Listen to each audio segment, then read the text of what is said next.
Des fromages au lait cru ont provoqué la mort d'une dizaine de personnes. Ce sont plus de 200 tonnes de contaminés qui sont arrivées jusqu'en France. Que faut-il penser de ce nouveau scandale autour de la viande de cheval ?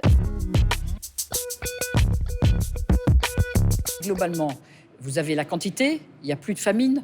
Chez nous, en tous les cas, malheureusement, il y en a ailleurs dans le monde. Vous avez accès à ce que vous voulez et vous avez une alimentation diversifiée. Est-ce que vous avez conscience que ce sont des acquis du XXe siècle ? Et l'alimentation est un de ces facteurs de l'augmentation de l'espérance de vie. On mange moins sucré, plus gras. Mais quand je vous dis moins sucré, il faut être un peu subtil parce qu'il y a des sucres lents et des sucres rapides. Les sucres lents, c'est le pain, les pâtes, vous voyez, tout ce qui est féculent et qui se transforme en sucre à travers une chaîne qui prend du temps. Et le sucre rapide, c'est le sucre, le bonbon, le jus, la boisson sucrée. En lipides, donc les gras, on a beaucoup augmenté la consommation de gras. Donc oui, on mange plus de sucre rapide, on mange plus de graisse. Et je dirais que ce sont des questions de niveau 2 par rapport aux questions qui se posaient en début de siècle passé du point de vue alimentaire. Les aliments ultra transformés, c'est vrai que souvent, ils ont trop de sucre, parfois trop de sel, trop de graisse. Donc, regardez la composition des aliments.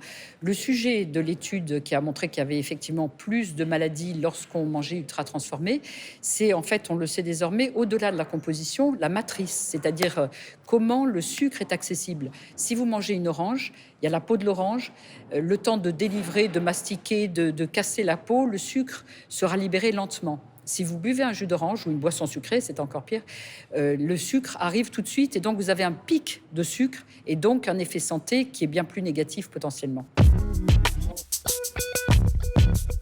On constate que dans la partie de la population qui est la plus précaire, l'alimentation est plus mauvaise que dans la population générale, avec du snacking, c'est-à-dire en fait des enfants qui grignotent plus souvent que les autres, qui sont plus statiques, qui regardent plus, alors à l'époque c'était la télévision, maintenant ce sont les systèmes plus modernes, et donc qui de fait ont un équilibre de vie moins sain, trop de sucre, trop de gras, trop de sel, et pour cela, il faut avoir des politiques collectives qui font en sorte que les industriels diminuent les teneurs en sucre, en sel et en gras de leurs produits. Bon appétit! Chouette! Heureusement, il y a Quick! Ouais, il y a le Ranger Power Ranger! Touche à Quick! Et ensuite, éviter les publicités des produits déséquilibrés au moment où les enfants ont accès aux supports vidéo. Et quand vous comparez le jardin d'antan et ce que vous achetez au supermarché, il y a plusieurs sujets. Il y a le sujet de la santé. Et en général, aujourd'hui, la sécurité attachée aux produits est excellente et bien meilleure, en tous les cas, que celle d'il y a plusieurs années, à l'époque de votre grand-mère. En revanche, il peut y avoir une histoire de goût. Quel est le goût des variétés qui sont vendues aujourd'hui, quand les variétés ont parfois été sélectionnées pour d'autres choses, pour résister à des maladies, pour résister au transport. Donc, je pense qu'il faut distinguer complètement le goût et la sécurité. Ce qui est intéressant, c'est que les personnes qui achètent bio, souvent, sont des gens qui font plus attention à leur santé. Donc, si vous regardez les populations qui mangent bio et la moyenne de la population, en général, vous aurez un meilleur comportement nutritionnel de ceux qui mangent bio.